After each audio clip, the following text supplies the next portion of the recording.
Jerusalem মসজিদ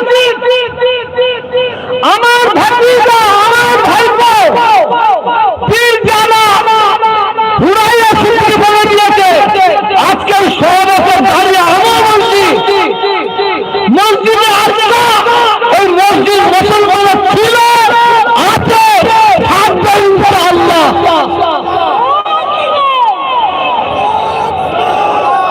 থাকবে আসুন আমার ভাই হচ্ছে এই মুহূর্তে আমি যেটা জঙ্গি খুঁজে পাচ্ছি জঙ্গি এখন তৈরি হয়ে যায় ভারতবর্ষের মধ্যে কিছু ইলেকট্রনিক মিডিয়া প্রিন্ট মিডিয়া তার জ্বলন্ত প্রমাণ করে রাম মন্দির উৎপাদন হচ্ছে 22শে জানুয়ারি রাম মন্দির উৎপাদন হচ্ছে হয়ে যাবে বলে আমাদের আপত্তি নাই। রাম মন্দিরটা কিন্তু মনে রাখবেন ওইটা রাম মন্দির নয়। তোমরা মনে করতে পারো সারা বিশ্বের মানুষের হৃদয়ে খুদাই করে দিতে আছে ওটা মুসলমানদের বাবরি মসজিদ।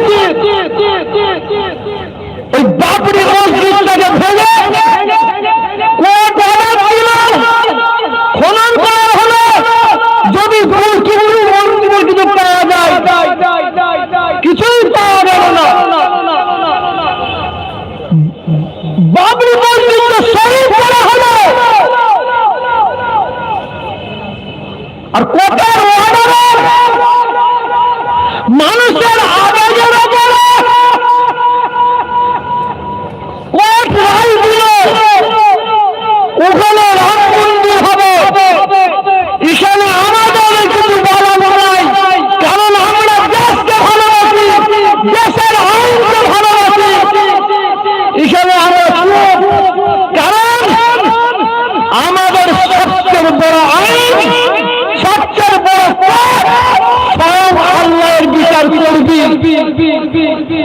আমাদের মুসলমান আমি তো আমরা যাবো আপনার মরে যাবেন আমাদের ফেলে ওই জঙ্গল প্রদেশে যাবে যেখানে রাম মন্দির করা হয়েছে আমরা সবাই বলবো ওইটা রাম মন্দির নয় ওইটা বাবরি মসজিদকে ফেলে রাম মন্দির করা হয়েছে। এই জায়গাটা আমরা মুসলমান আমাদের আল্লাহর ঘরের জায়গা এইটা মন্দির নয় এটা মসজিদ ছিল।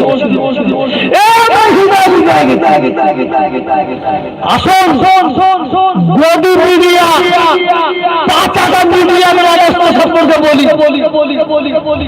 একটা মহিলা একটা মেয়ে বোম্বে থেকে যাচ্ছে পায়ে হেঁটে কোথায় রাম মন্দির কোথায়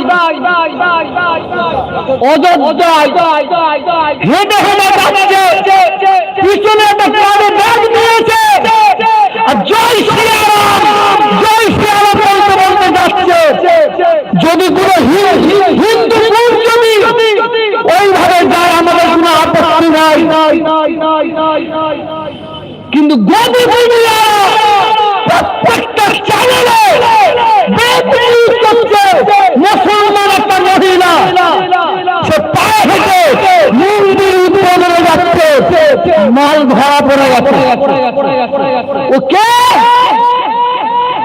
একটা মহিলা যে ডান্স করে যে নাচানাচি করে হাত প্যান্ট পরে স্যান্ডো গেঞ্জি পরে ওই মহিলাটাকে বোধ পরিয়ে মুসলমানদের আঘাত করার জন্য এই গদি মিডিয়া আক্রমণ করে বন্ধুকে পায়ে হেঁটে নিয়ে যাচ্ছে আর বলতে দেখো